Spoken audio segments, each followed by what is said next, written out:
Bienvenidos sean todos, buenos días. Eso, con alegría, con gozo. Y bienvenido a todas las personas que están conectándose y que nos están viendo entre semanas, que están viendo este mensaje, esperando que algún día puedan visitarnos, acompañarnos un domingo a las 11:30 de la mañana en la Torre Inés Moda. De verdad sería un gusto para nosotros que junto con toda tu familia puedas acompañarnos cada domingo a las 11:30 en este lugar. Mi casa, tu casa. Muy bien, ¿qué tal si aprovechamos el tiempo y les invito a que podamos abrir nuestras Biblias, por favor? Eso, gracias. Vamos a abrir nuestras Biblias en el Evangelio de Juan, capítulo 21, por favor. Juan, capítulo 21. ¿Ok? Juan, capítulo 21. Capítulo 21, verso 20. ¿Ok? Capítulo 21, verso 20 enseña la palabra de Dios de la siguiente manera. ¿Ok? Al volverse, Pedro vio que lo seguía el discípulo a quien Jesús amaba. ¿A quien Jesús qué? Amaba. El mismo que en la cena se había reclinado sobre Jesús. En esta versión dice, se había acostado sobre su pecho y le había dicho: Señor, ¿quién es el que te va a traicionar? ¿O quién es el que va a traicionarte? Muy bien. Pedro y otros dos discípulos más caminaban con Jesús y nota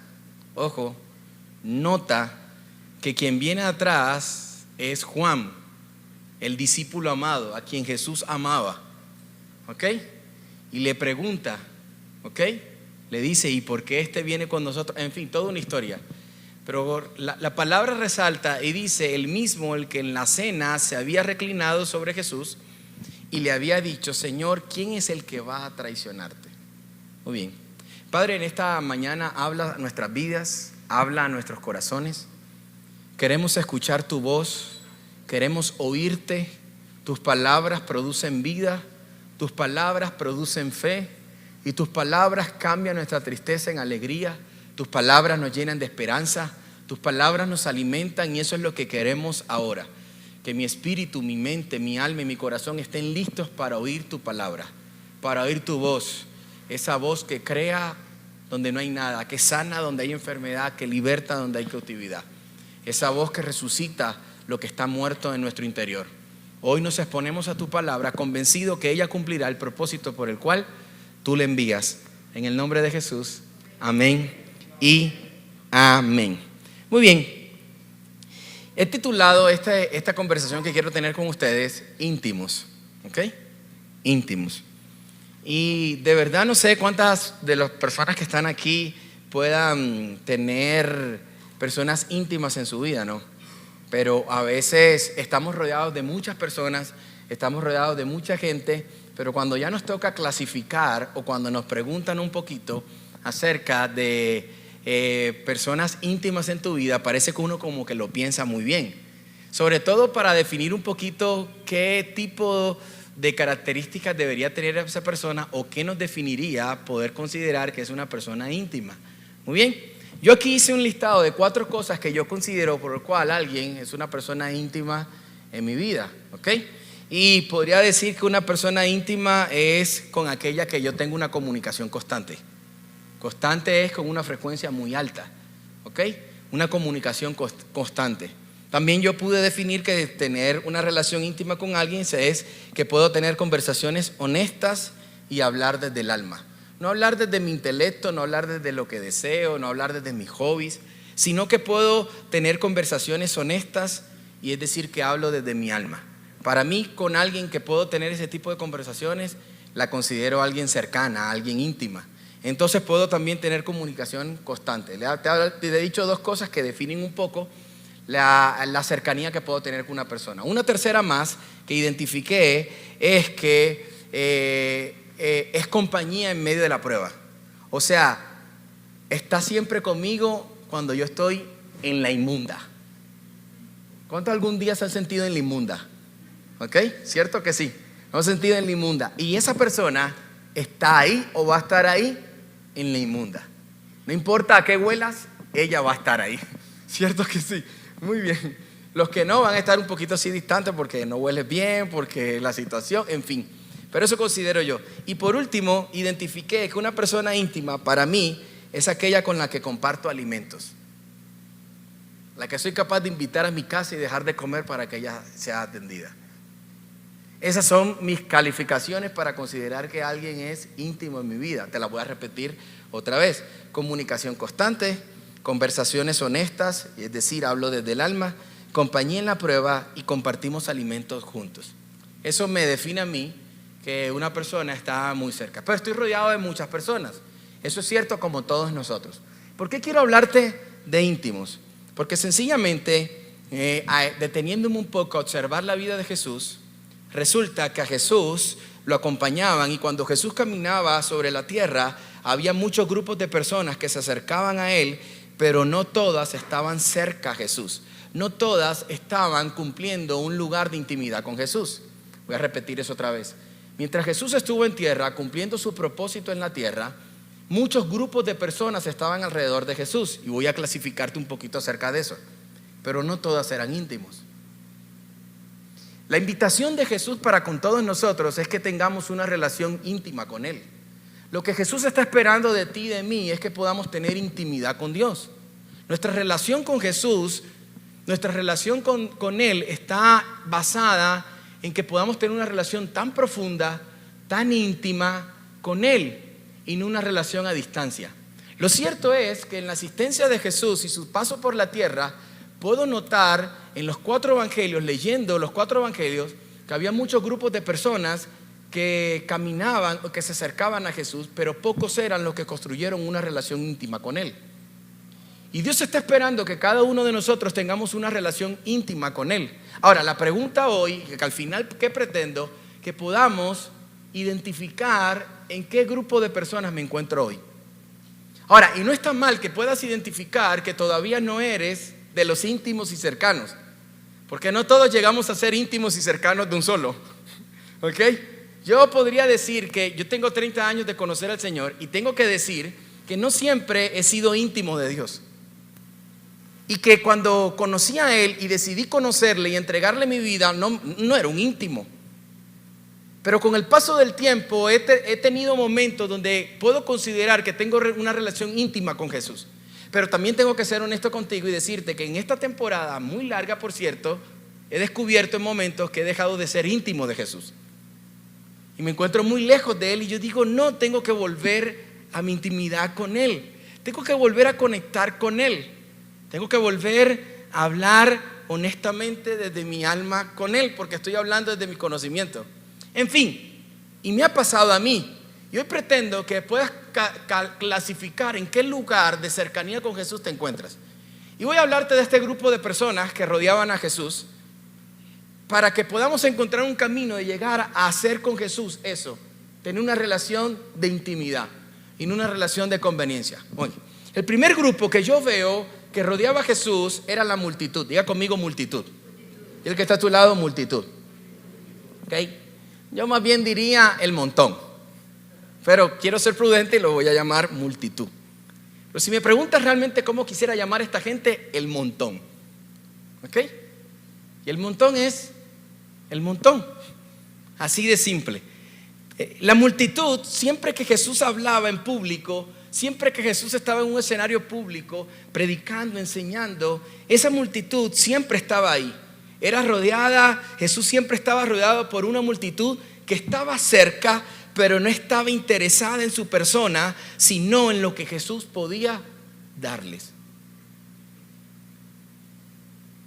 La descripción de la multitud era que era mucha gente, estaba cerca de Jesús, pero no estaba interesada en la persona de Jesús.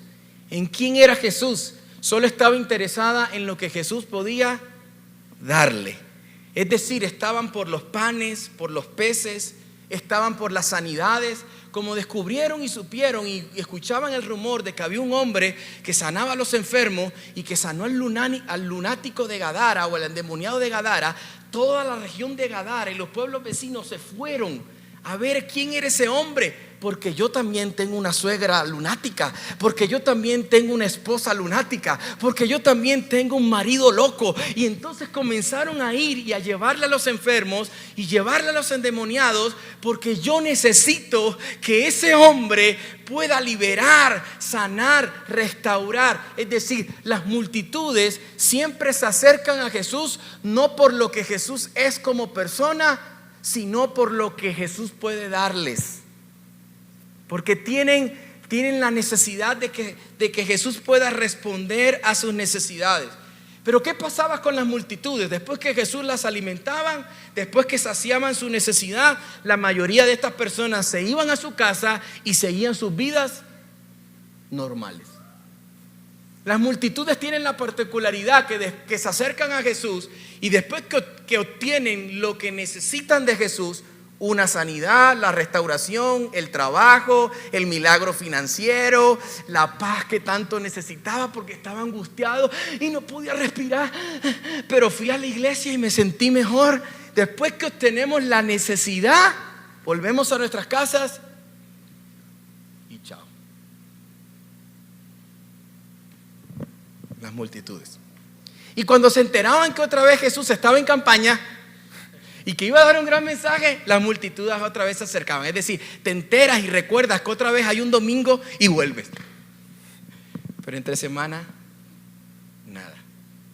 Las multitudes tienen la particularidad que solo se acercan a Jesús porque Jesús tiene algo que yo necesito. Y está bien. Nunca veo a Jesús molestarse con las multitudes.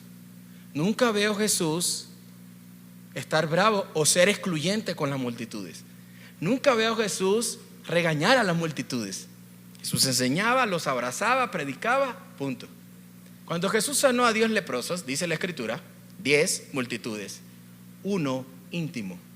Dice que los 10 se fueron y en el caminar fueron todos sanados, pero uno solo volvió a donde Jesús, porque ese solo era íntimo.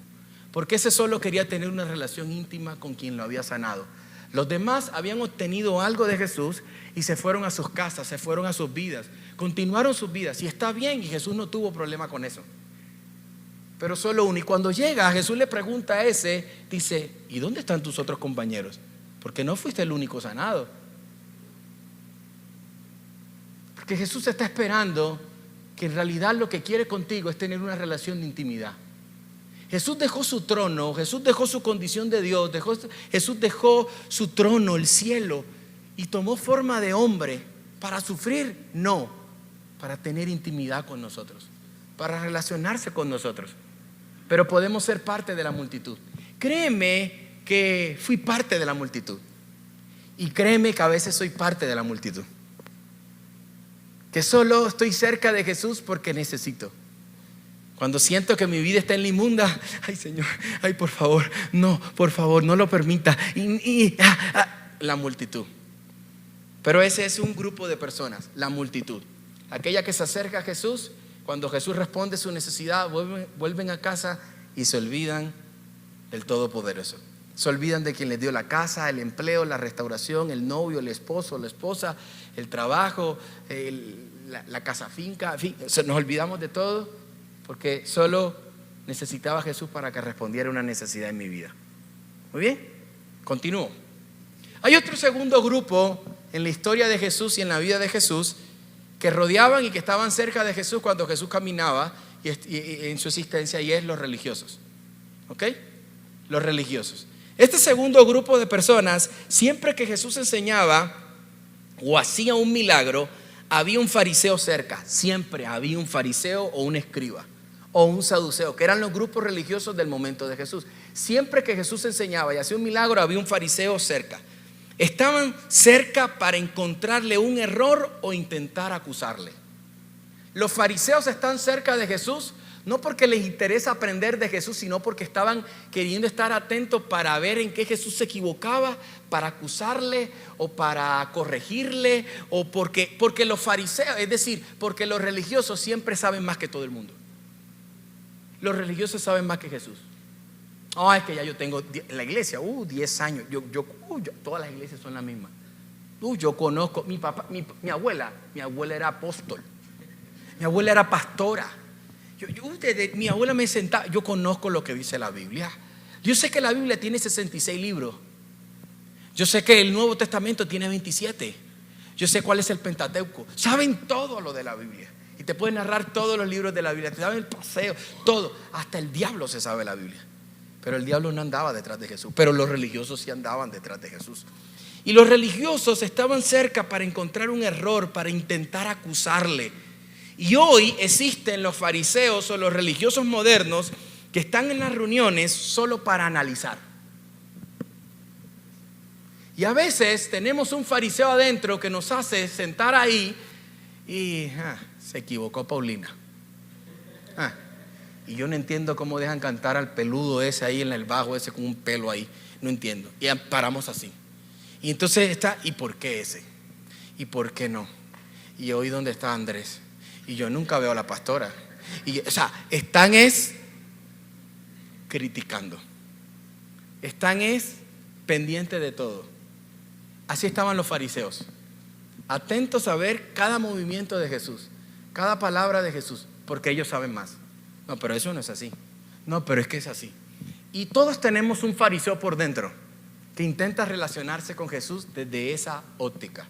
No permitas que el religioso que tenemos por dentro te impida poder tener intimidad con el creador de tu vida. No permitas que eso suceda.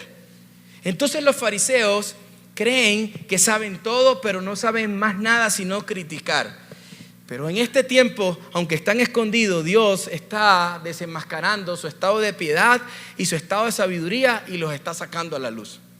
Y los saca a la luz porque al final los religiosos, los que dicen que saben más, su vida terminan dando un fruto que no es el que Dios espera. Y Dios lo saca, lo desenmascara. Dice, mire, y ese hablaba bonito, pero mire, le pegó a su esposo y le dejó el ojo colombiano. ¿Por qué? Porque son grupos religiosos que estaban cerca de Jesús. Un tercer grupo que estaba cerca de Jesús son los seguidores. Entonces estamos con las multitudes. Si me lo permites, yo le llamo el montón. ¿Ok? Un segundo grupo que estaba cerca de Jesús se llaman los religiosos. ¿Ok? Lo saben todo, andan criticando, pendientes si Jesús esto. Sí, ¿por qué tú y tus discípulos no se lavan las manos antes de comer? Que la ley dice esto, quieren mandar a Jesús porque ellos saben más que todo. Y hay gente que sigue a Jesús y está cerca y quieren mandar a Jesús. No, Señor, pero es que si no haces esto así, entonces yo no voy. Porque somos ¿qué? Religiosos. Y un tercer grupo son los seguidores. Jesús tenía muchos seguidores, eso es cierto. Había multitudes, habían religiosos, pero también habían seguidores. La Biblia habla de que Jesús tenía 120, 70, 12, en fin, seguidores. ¿Y quiénes eran los seguidores? Jesús tenía muchos seguidores y algunos de ellos se transformaron en discípulos. Muchos seguidores y muchos de ellos se transformaron en discípulos, pero estoy en seguidores. ¿Estamos aquí? Muy bien. ¿Qué características tienen los seguidores? Déjame te hablo de las características de los seguidores. Es decir, eran gente distinguida en medio de la multitud porque tenían el poder y la autoridad delegada de Jesús. Es decir, podían predicar, sanar enfermos, echar fuera demonios y aún profetizar, pero algunos se quedaron contentos solo con el hecho de ser usados y no iban un poco más allá. Los seguidores se distinguían de la multitud porque tenían una autoridad delegada por Dios, tenían asignada una tarea. Entonces, en este tiempo podemos simular que los seguidores son aquellos que hemos entendido la palabra, seguimos a Jesús, tenemos una autoridad dada por Dios. Estos seguidores tenían una autoridad. Dios los envió a sanar enfermos, prediquen el evangelio, echen fuera demonios, en fin. Cuando la multitud estaba ahí, Jesús les dijo, reúnanlos en grupos y aliméntenlos. O sea, hacían parte del staff de Jesús, del equipo de Jesús. Tenían unas tareas asignadas, servían. Entonces, podemos decir que los seguidores somos los que servimos, tenemos una tarea, estamos haciendo algo para Dios, estamos aquí y moviendo aquí y ocupando y cantamos y tocamos y servimos, abrimos la puerta, doy la clase a los niños, en fin, hago algo que hace y permite que Jesús pueda exponerse, que Jesús pueda enseñar, que Jesús pueda mostrarse. Pero los seguidores se quedaron y se conformaron con amar más la tarea, con amar más la asignación, con amar más la autoridad, con amar más la posición, y nunca decidieron dar un paso de ir más allá a la intimidad y al corazón de Jesús. Los seguidores nunca pelan un domingo, pero no conocen detalles íntimos de su Dios. No saben qué está pasando alrededor de su vida. Los seguidores quizás todos los días predican, pero están muy lejos de sentir lo que late el corazón de Jesús. Los seguidores tienen una unción poderosa. Cuando oran, sanan los enfermos, los demonios se van. Tienen una capacidad de administrar. Los seguidores hacen cosas extraordinarias en la iglesia, en el reino de los cielos, pero desconocen un poco lo que Jesús está sintiendo por el pobre, por el desvalido, por el que está solo. Porque los seguidores solo están preocupados por tareas. Porque los seguidores solo están preocupados por posiciones. Porque los seguidores solo están ocupados por mantener su popularidad y su puesto y su autoridad, y no se detienen a ir a la intimidad. Marta era una seguidora. Estaba preocupada por atender bien a Jesús y a sus amigos, quedar bien. Y conocen la historia de Marta. María era alguien que decide dejar las actividades para estar escuchando las conversaciones más íntimas de Jesús. Marta representa esos seguidores. Muchos de los discípulos representaban esos seguidores. No solo los 12 eran seguidores, era mucha gente que seguía a Jesús, pero no todos eran íntimos. Entonces estamos hablando ya de multitudes, estamos hablando de religiosos, estamos hablando de seguidores, y ahora te voy a hablar de íntimos. ¿Estamos? ¿Estás listo? Muy bien. Los íntimos. Dentro de todas estas clases de personas, la Biblia entonces encuentra que había un discípulo amado, uno que era íntimo con Jesús. Déjame en pantalla el texto entonces, Steven, principal, y porque allí voy a describir aquello que hizo a Juan un íntimo. Mira que dice que Pedro vio que le seguía el discípulo a quien Jesús amaba. Dice el mismo el que en la cena se había reclinado a Jesús. ¿Ok? Uno que era íntimo. Juan, la Biblia enseña que Juan era el discípulo más pequeño de todos, es decir, el de menor de edad, no el de estatura como Dani. Amigo, cuando somos íntimos nos da el derecho de hablar con honestidad. Yo lo dije ahorita, ¿no? Gracias. Lo cierto es que Jesús, Juan, dice la Escritura que era el más pequeño de todos, de menor edad. Y aunque era de menor edad, podríamos decir que los de menor edad a veces son imprudentes, son loquitos, porque digamos que no son tan adultos, no están tan sólidos, tan formados. Pero resulta que siendo el de menor edad, el más adolescente, el más joven, se había aprendido a ganar un lugar en el corazón de Jesús. Y Jesús lo definió como el discípulo amado. El consentido, podría decir la gente hoy. La gente cercana a Jesús dice: no, tú eres el discípulo amado de Jesús. ¿Qué pasaba que se ganó esta categoría? Porque era ¿qué? Íntimo. Pero te voy a definir dos cosas que yo veo ahí. Número uno, fue el único que se sintió con la capacidad de recostarse al pecho de Jesús. No hubo otro discípulo que se animara a hacer algo como ese. Los íntimos dejan simplemente de estar cerca, de seguir, de oír a Jesús, de comer con Él, para ser aptos que expresan un amor profundo y cercanía. Y Juan dice que se reclinó al pecho de Jesús. Reclinarse al pecho de Jesús es aprender a descansar, es entregarme. De las cosas más especiales que me encanta vivir con mi esposa es cuando ella se acuesta sobre mi pecho. Al ratico me canso, pero ya, mi amor, échate. Pero disfruto. Sí, porque seamos honestos, uno se cansa, ¿no? Yo soy honesto, uno se cansa. Pero así sean 10, 15, 20, lo que sea, y ver una película junto y ella se acuesta en mi pecho, me habla de cercanía. Aparte de que acostarme, seguro va a sentir los latidos de mi corazón. Y me dice, tu corazón está latiendo fuerte. Y yo le digo, sí, porque me tienes nervioso.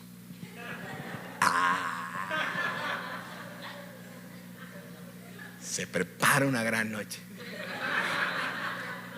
Aprendan. No todo es tráigame la comida. No todo es pagaste los servicios.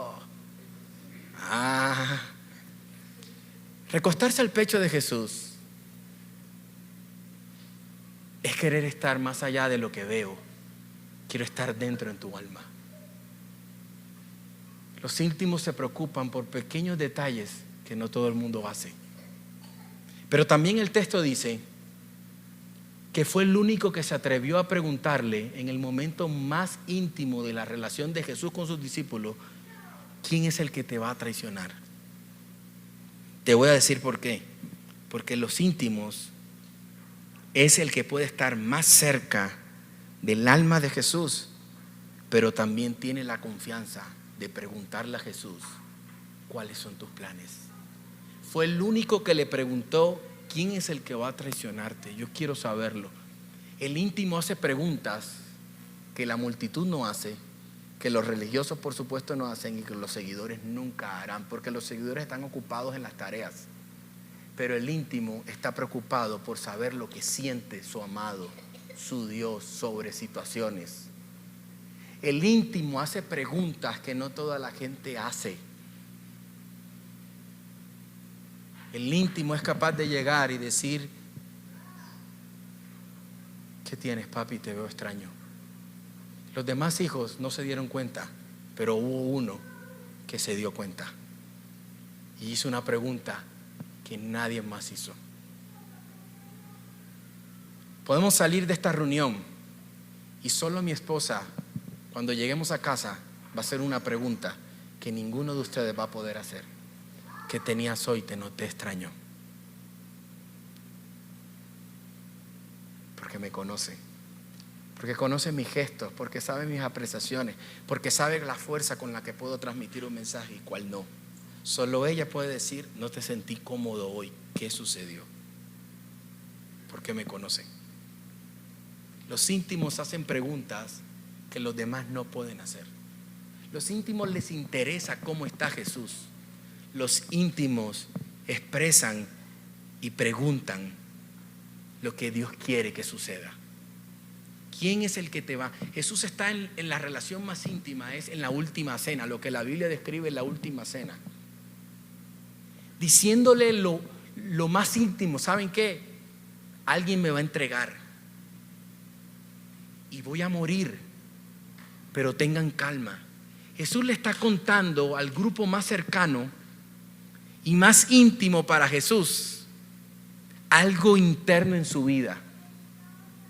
Cuando Jesús se va a Getsemaní, al momento de mayor dolor, de mayor intensidad, de mayor opresión en su vida, de mayor carga, que es el Getsemaní, donde dice que mientras oraba al Padre sudaba gotas de sangre y decía, Padre, si es posible, pasa de mí esta copa, haz algo diferente, que estoy sintiendo el sufrimiento de lo que viene, invéntate otro plan.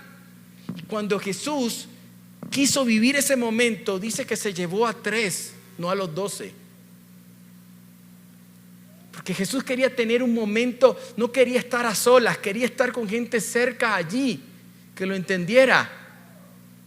Entre esos estaba Juan, Pedro. Escucha, lo que quiero decirte es que los íntimos están interesados en conocer más allá acerca de su Padre, de su Creador. Y Dios está decidido a tener una relación contigo y conmigo de intimidad, no de cercanía, no de multitud. Por eso en el momento más difícil de Jesús, Él demuestra y elige y decide decirnos: en los momentos más difíciles yo quise estar con. Y Él quiere tener una relación de intimidad con nosotros. De hecho, expresó algo como esto: nuestra relación de discípulo a discipulador, que era lo que todo el mundo sucedía. Cuando había un maestro, tenía seguidores y tenía discípulos. Y había una relación distante. Y Él dijo: ya yo no los llamaré más mis siervos, los llamaré mis amigos. Y la palabra hoy amigo ha perdido tanto valor que cualquiera es amigo. Pero Jesús lo que está diciendo ahí: ustedes no son cualquiera, ustedes son parte importante de mi vida. Jesús fue el primero que decidió dar un paso de intimidad para tener una relación de intimidad contigo. Ahora Él está esperando que tú puedas responder a eso de intimidad, a ese llamado de intimidad. Y que dejes simplemente de estar cerca de un ambiente religioso porque te gusta, porque es bonito, porque la pasas chévere, porque sales, wow, todos tus demonios se van y sientes que hay y sonríes. Chévere, súper que eso pase. Y claro que Dios quiere que eso pase. Que el que venga oprimido sea libre, que el que venga cansado tenga fuerza, que el que venga cautivo tenga una visión de vida. Y es bonito todo eso, porque a mí me pasó. Y yo iba a la iglesia y yo decía: wow, yo necesito ir a la iglesia. Cada vez que voy a la iglesia salgo con fuerza renovada, se me quitan las cargas. Y usted viene y sale alegre, sale contento. Dios quiere que eso pase. Sí quiere que eso pase, pero no es lo único que quiere que suceda en tu vida. Dios no quiere que llegues a este lugar y te sientes a analizar, a criticar, y por qué oscuro y por qué así me gusta más asado. O sea, no. Dios quiere que pases un nivel mayor a simplemente aceptar responsabilidades y solo hacer. Dios quiere intimidad. La gente los seguidores que hacemos y no tenemos intimidad con Jesús, nos quemamos. Quemar, dícese del término que me agoté y no quiero hacer más nada para Dios. ¿Sabes por qué te quemaste? ¿Y por qué ahora no quieres servir? ¿Por qué ahora no quieres evangelizar? ¿Por qué no quieres discipular? Porque antes esa era tu pasión y ahora ya no. Quieres mantenerte distante y ahora la excusa es la iglesia. Es que ya yo sé. Porque te quemaste. ¿Por qué te quemaste? Porque no eres íntimo de Jesús. Perdóname que te lo diga de esa manera. Porque cuando eres íntimo de Jesús, te late. Jesús, cuando llegó y su escenario público, lo primero que describe es que Jesús, viendo las multitudes, tuvo compasión de ellas y dijo: ahora entiendo por qué estoy aquí y qué es lo que voy a hacer.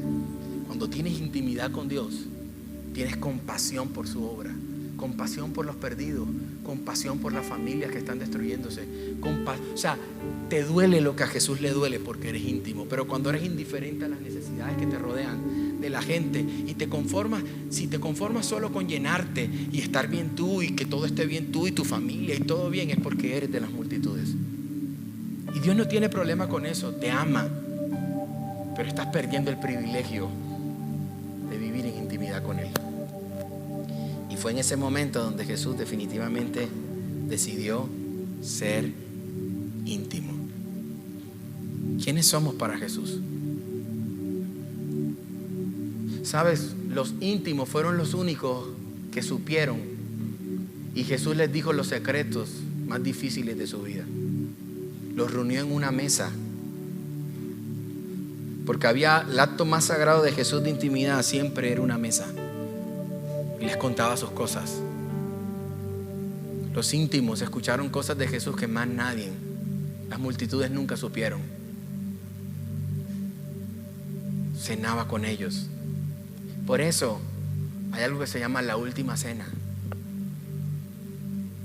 Y no solo es la última porque Jesús dijo: hagan esto en memoria de mí. Y es lo que quiero que hagamos en este momento, la cena del Señor. Quizás a la entrada ustedes recibieron el vino y el pan. Quiero que se pongan todos de pie.